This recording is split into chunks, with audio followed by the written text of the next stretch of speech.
man, this is really living.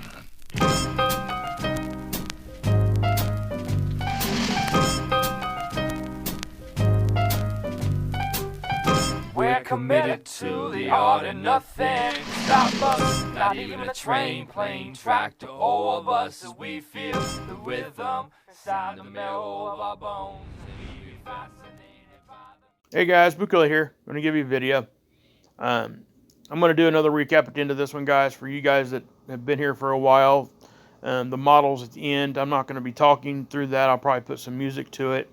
It's about a 5-minute section at the end there that just does a recap of all the models we look at. So, you know, if you know what you're looking at, or even if you don't, you just find it interesting. And I will continue to explain what these models are.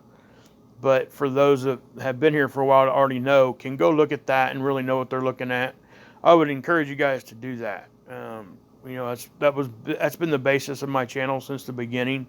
I want you guys to understand what you're looking at, how to get to these tools, and then make up your own mind what you're seeing. And that's just how we come to know the truth, because I can sit here and tell you my truth till I'm blue in the face. And even if your truth's the same as mine, you're not going to really comprehend what I'm saying or buy into that until you go look at it for yourself and make up your own mind. You know, so that's what it took for me, and it took for people to help me along through that, which is kind of what my role is. I want to help people get to that point. So anyway. Obviously, guys, I got you here at the Washington Post. It's just an article. This is something that's been in the news here past few days. It says July was Earth's hottest month on record. On record, guys. That's not just, you know, hottest month in a decade or something like that. We're talking like the hottest month ever recorded. Back to when they started recording temperature. Okay. Any of that stuff, guys. I mean, look at this. This is crazy. All right. Now, we know we've been talking about how hot the sun feels, and we've been talking about UVC on the surface and infrared getting into our atmosphere. Is that what's causing cosmic rays and radiation and our magnetosphere weakening, our magnetic shields weakening? All that stuff that we talk about is causing this. Okay. Not, you know, and what's causing all that stuff to happen would be this invading solar system that's coming into our inner solar system and has been here for a while. And if you go back and look at the charts, you can see that this thing has been here for a while. All right, you can actually see when the temperature started going up. And don't get me wrong, I do think that our record keeping has gotten to be way better than it was at the beginning. So, you know, if you go back to when, excuse me here for a second, guys. Sorry, my mouth was dry. Anyway, if you go back to the earliest record keeping, it's going to not be, in my opinion, probably as accurate, because obviously we have better technology, better recording, you know, more strenuous data that we go through now. So we're able to see things in a more perfect way, I guess would be the best way to put that. But as this article is reporting, it is, you know, it beat out July of 2016. Okay, so that should tell you right there that it's been hot for a while anyway, because 2016 was 3 years ago, right? And I'm not going to read this article for you guys. You guys go check this out. This was posted, and they expect an update also on Monday of more precise data and what's going on here. Okay, so here's a chart. All right, global average temperature for July relative to 1850 to 1900 IPCC baseline. Okay, they've used something as a baseline, and they've compared it, and that's just what they're using to do this chart, this graph here. Okay, now you can see clearly that it has steadily risen. Okay, there's no way to deny any of that. Even if the record keeping was crap back here, that, you know, in my opinion, it doesn't raise that much without, you know, that being true. And again, we have to scrutinize this data just like anything else. Okay, is this something that they're throwing at us? Well, I don't think so, because, I really think that this is true. And reason being, guys, is that, back here, when it started rising, okay, back in, 1930s and stuff, I know that there was nefarious stuff going on then too, but, I mean, just most people would have to agree here that back in 1930, were they really talking about Planet X? I mean, that was a conversation, but it wasn't as in the news as it is now. So, whether we think that these things have been messed with since back then or not, regardless, we can all tell by just going outside that it feels hotter. Something's different. Okay, now here's another graph: global average temperature for July relative. Again, it's the same type of thing, but I think this is like I don't know, like a single day graph, I think is what this one is. But anyway, you guys can see all that. We're breaking records, heat. That's basically the bottom line. It says July's numbers clearly indicate the planet is already lapping up against the lower threshold, whatever that means. Sorry again, stupid ad banner again, guys. My bad. I hate them stupid things. Anyway, for the top 3 warmest year. Okay, it also means that the world is headed, globally, our temperature has been the hottest it is ever in history for the past month. Okay, just letting you guys know that. That's a global thing. It's not just, continent here, continent there, city here, city there. This is a global average. All right. So, guys, go check this article out. It's definitely worth taking a look at. So what's that lead us into here? Well, what we're going to do is there's also another article here that I want to bring you guys to. This is over at the PenderNextNews.org website Scott's got set up here. And again, guys, I have to say this is where I go to get all my links. It really is. I know I say that a lot, but it's just a really good place to go see these. Okay, plus look at all these articles. I mean, it's all relative to what we're talking about. Look at that one. NASA's one of NASA's satellites discovers a potentially habitable super Earth. If I remember right, this article was talking about a planet about 3 times the size of Earth, but it was in its star's Goldilocks zone to where we could inhabit it. If we were there, it could be inhabitable by our species. And again, here's another asteroid. Okay, these things are just going to keep getting more and more for 2 reasons. Okay, we're getting more and more because we're in a more active area, right? Things are coming in more often. Plus, our detection systems are so much better than they were even 10 years ago. Okay, used to, astronomer have to go out with a telescope, and try to catch these things. Well, we got, obviously technology has advanced very, very far in this, and when I say that, we're still only catching little pieces of the sky.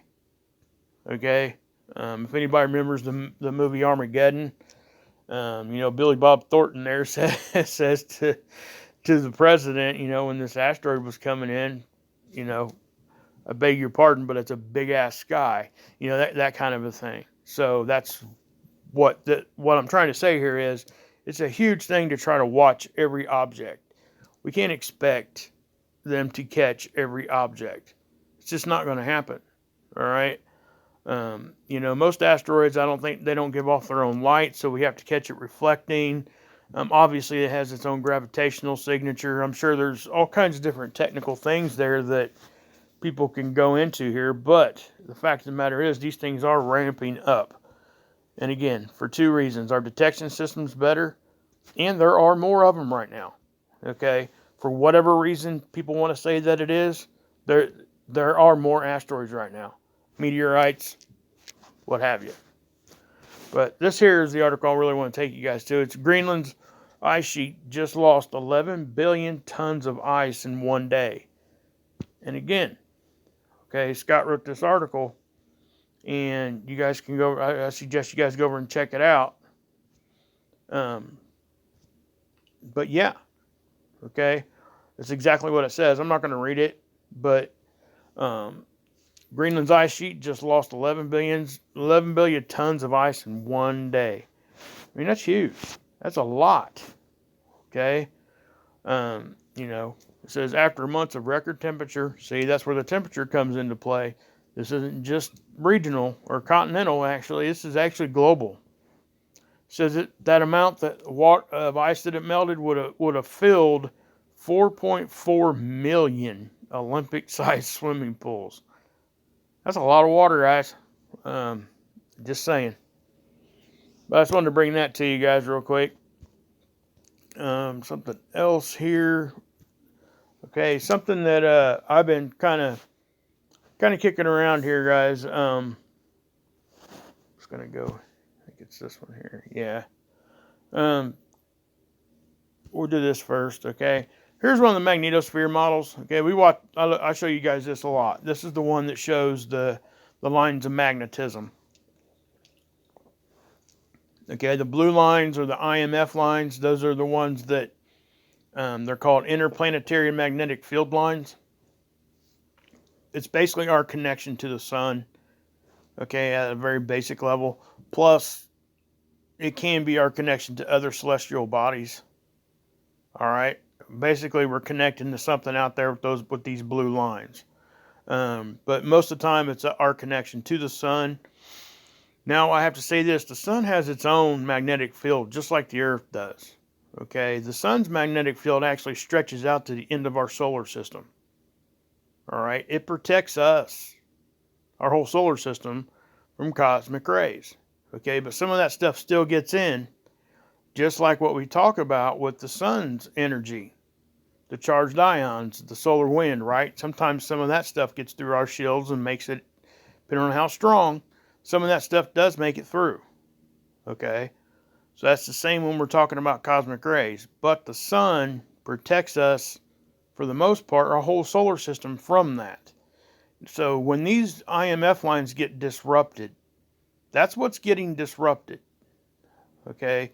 When we see our shields get all jacked up from the sun, well, the same thing happens to our solar system when it's getting hit with high cosmic rays. All right? Basically, a wind coming from outside our solar system hitting the sun's magnetic field. Okay, that's basically what that is. But why I'm showing you this is this is just a little bit of this is something I've noticed before, and you know, this could just be a precursor. It could be anything that you guys want to say it is. But if you look out here in the front, okay, seeing all these lines, okay, obviously anybody that's been here on my channel at all knows that ain't normal. Now we've seen that before, okay, it's piling up. We see that, right? Number one. Number two, you can kind of see how it's funneling in that direction. Okay, we can't see what's off that direction, obviously, but it's not getting pushed back like the rest of these lines are. This is some sort of energy is pushing it this way. Well, it's probably the sun right now, like solar winds. But what I want to say is this is magnetism. This isn't actually physical wind. Okay, I have to keep telling everybody that because that's important to know. So we see this disruption out here in the front, right? Well, we go to the next one and look at that. Okay, that is highly chaotic in the front IMF lines. Okay, I can see when they get broken. I've shown them broken before so many times because they happen like that every day. Okay, so, but to see them doing these weird shapes, and something I've found kind of odd is it's only the IMF lines doing this. Okay, now we're seeing the pole lines and stuff, the black ones here, we're seeing them kind of do this number two, but we're not seeing them do all this jagged crap. Okay? Even the closed field lines, the red ones. Okay? We might see them spiral. Okay? But it seems pretty symmetrical and stuff. But there's nothing symmetrical about any of this stuff going on out in front. Alright? That's a true disruption. Alright? I mean, that's just something that, yeah, I mean, you could tell that just isn't right. So then here's the third one. What's about this capture is there are no lines here. Okay?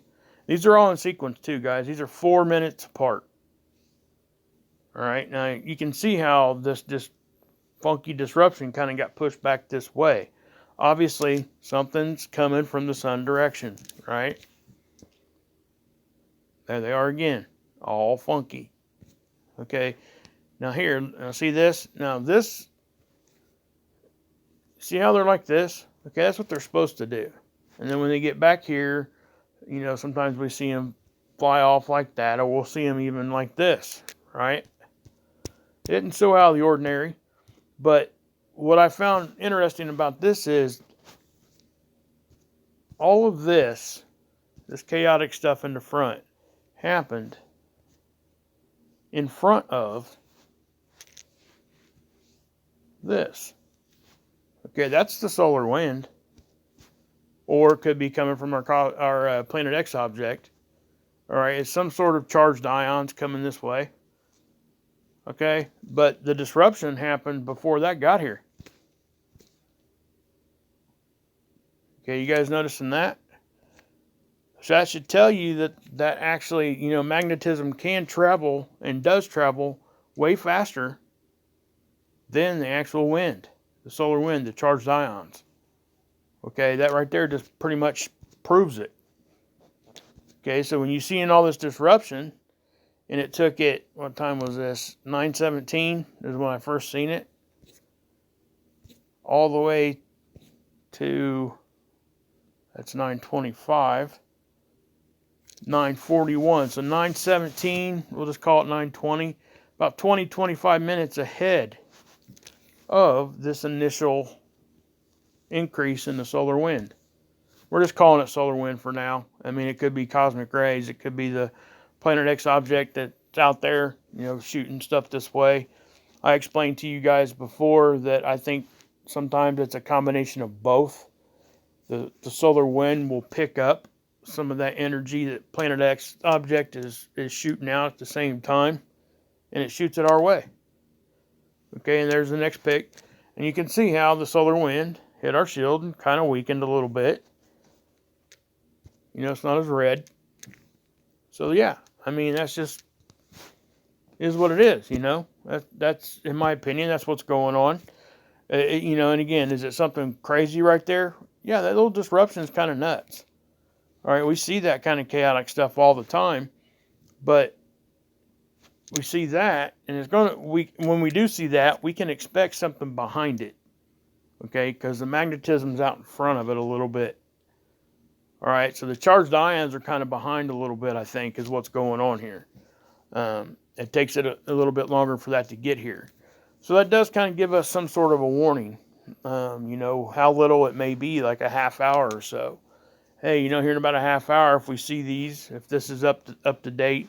And again, guys, this is every 4 minutes. This is not real-time video. This is a time lapse, okay? It's taking one capture, one frame, every 4 minutes. That's what we get to see, okay? And frankly, we don't have anything else that's even in a shorter time frame. The only thing else that I can think of that's in a shorter time frame is the Australian Magnetosphere model, and that's the one that just has the little line that kind of looks like it's bouncing like a rubber band when it's moving. It's the front edge of our magnetosphere, our shield, and it updates every minute, which is kind of nice. But anyway, the next thing here, guys, is, you know, we talk about this, okay, and I've had questions about this for a very long time. And, you know, I'm not sure if I've ever got a really good answer about this, but the sun, okay, this is a picture of the sun. These are is a picture of the SDO, all right? And it's looking at our sun, and you can see the date there. I think this one was on the 2nd. All right, now, we got permanent coronal holes on the north and south pole of the sun, okay?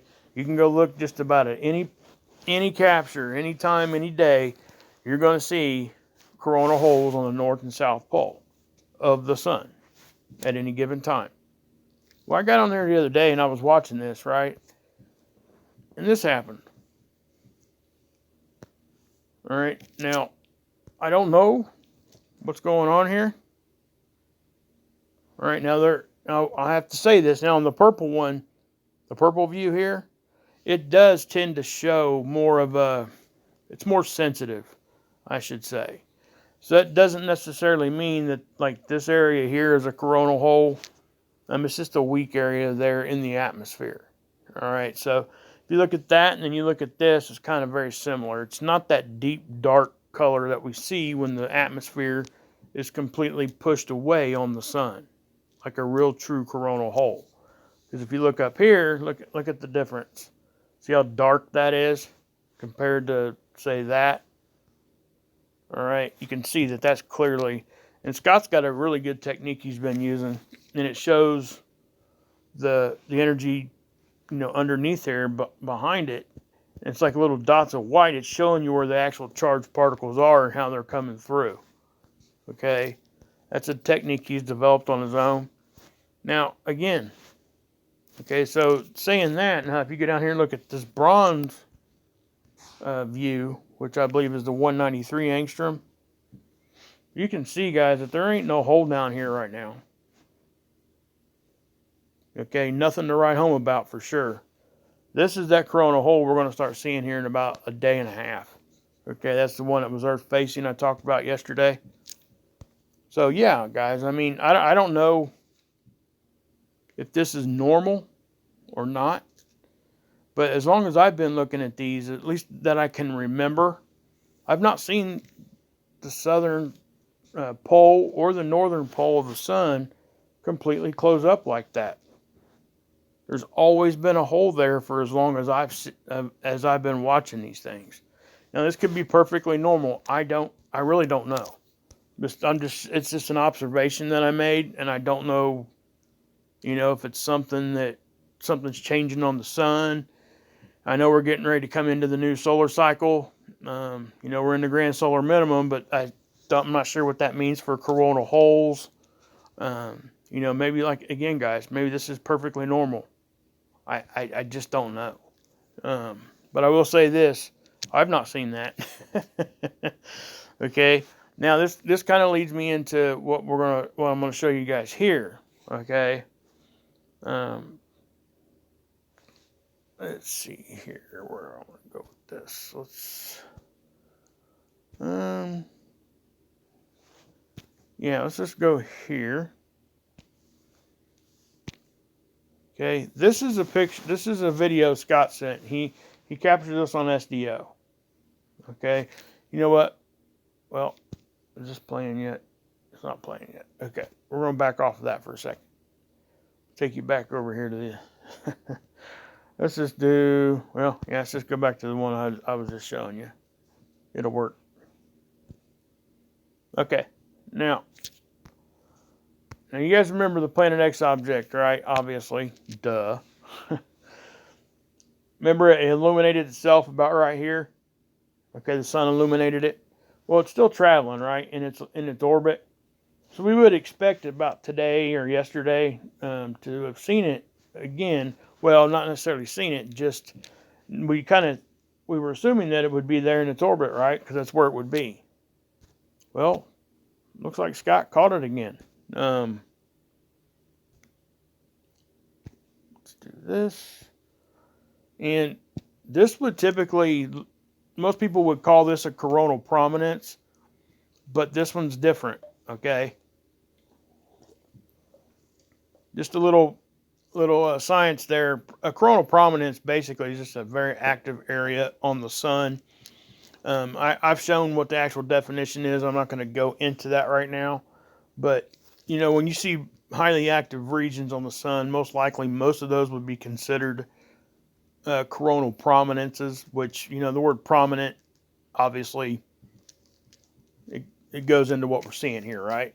Now, if it's a true coronal prominence, the energy that comes off, because sometimes people are fooled to think that they're like CMEs or flares, because you'll see these little puffs come off the sun and they'll shoot out, right? They don't necessarily have to be a CME, because in order to be a CME, it has to be like a filament that's releasing from the sun and it has to escape the sun's gravity. Okay, that means that that mass has escaped, coronal mass ejection. He ejected that mass and it wasn't able to, grab it back and pull it back to the sun. That's when that energy comes out and it gets shot out at us. Now, flares is basically just light at a very basic level. They travel very fast. It takes about a little over 8 minutes for it to get here. Basically, it's traveling about the speed of light, but that doesn't mean that it ain't destructive or disruptive, because it is. Big flares are really, really bad. Okay, we can't see some of the light from that with our own eyes. That's why we have to see it through these filters. Okay, now a coronal prominence is just gonna, like I said, it's just an active area, and it constantly looks like it's doing this, right? We don't necessarily see ejections from them, but it does look like it's pushing energy off, and it does. Okay, but it doesn't like poof blow out. So that's a coronal prominence. And what I want you guys to understand here, particularly in this one, that it is going, coronal prominences pretty much just go straight off of the sun. You don't see a coronal prominence, travel, like if it's coming off this bottom edge of the sun. You don't see this thing.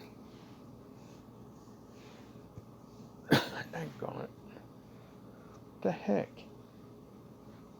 Sorry about that, guys. You don't see that, see how this is straight? See how that line is kind of straight? All right. That's what it looks like. It's not going to travel like this. Straight down. Okay? It just doesn't do that. So,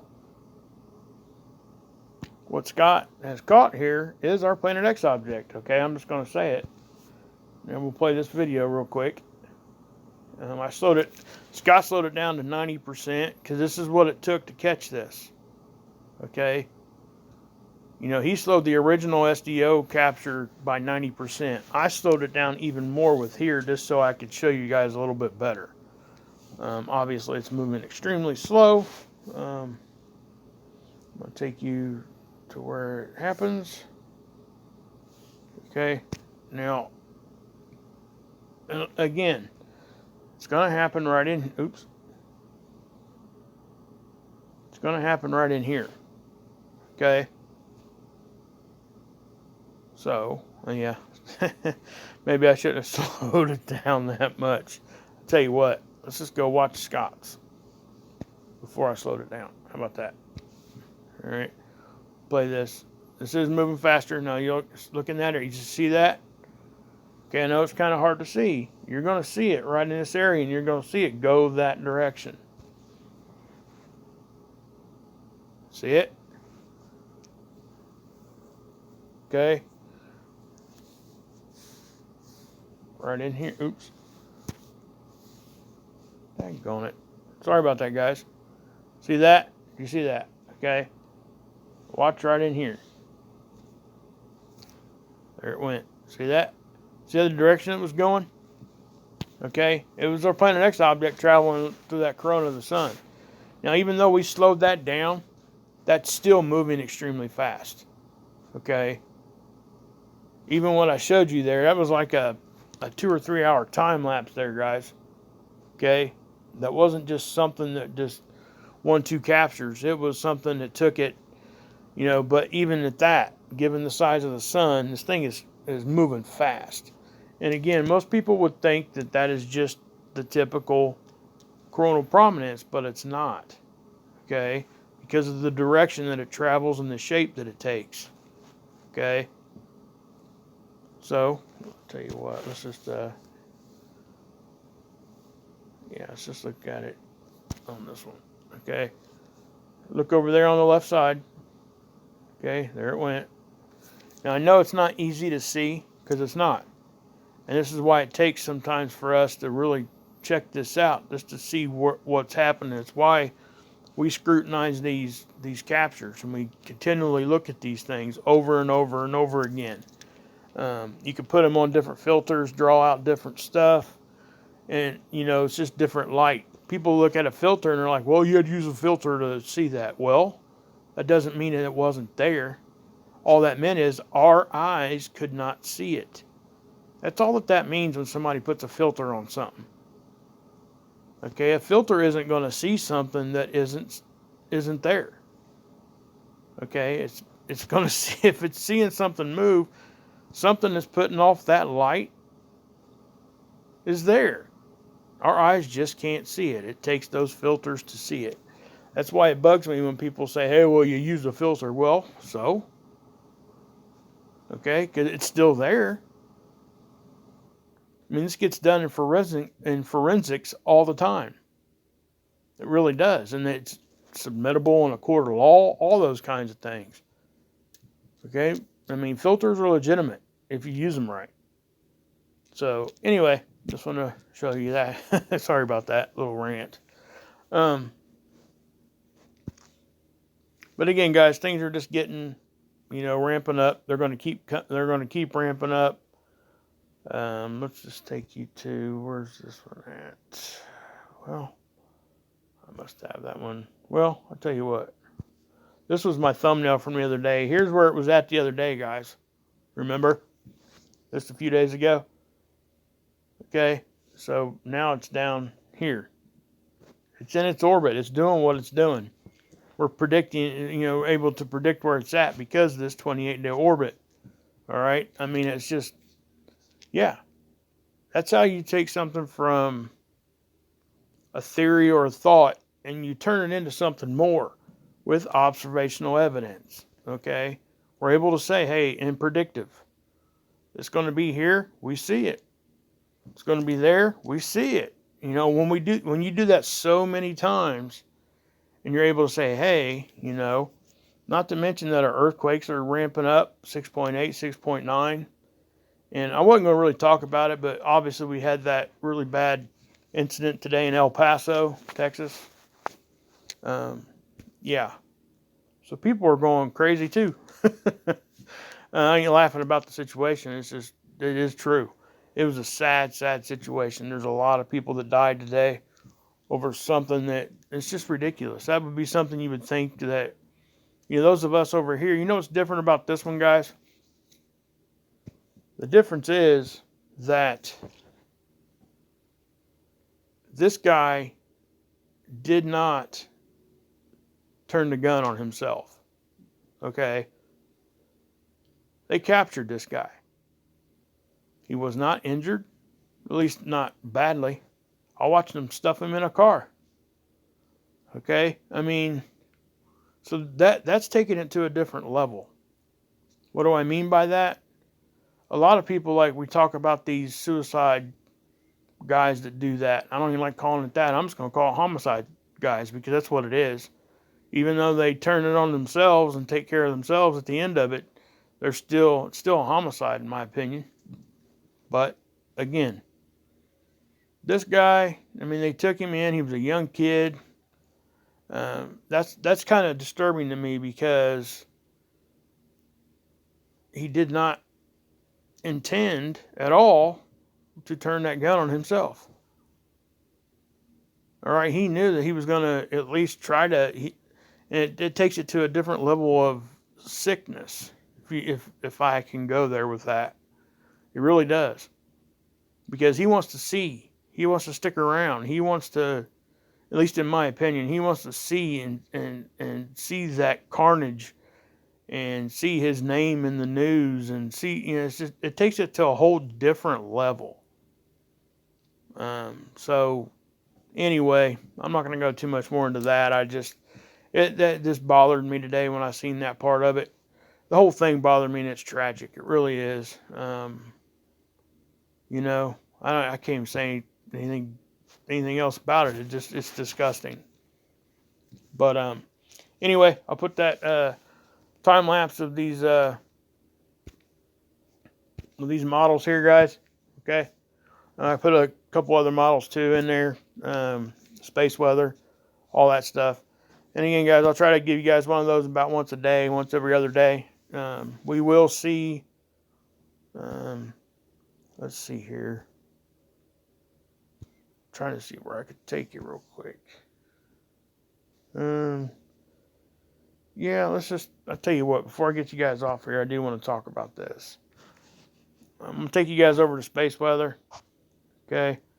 Again, this is Scott's planetxnews.org website. Again, the links to everything I do are right down here about in the middle. So we'll go to space weather real quick. And I will show you what I was talking about. I just want to show you guys the predicted solar wind models here. Okay. Now, oops. The Earth, the green line, guys. Okay. Let's do this. Let's take that off of there. Do that. Okay. Now. So the date is here. Okay. So we are currently, about right in here somewhere. Okay. So we're anticipating, higher density. Solar wind is going to be ramping up here in a couple days. Well, why is that? Well, it's that coronal hole I just showed you a few minutes ago. All right, and then they're talking about it going back down and up. Obviously, you guys can see here. So I would suggest go look at this, and we'll see how correct they are as the days go by. All right, and I'll keep you guys updated on this. But anyway, God bless. Yeshua saves, and you can drink this Kool-Aid.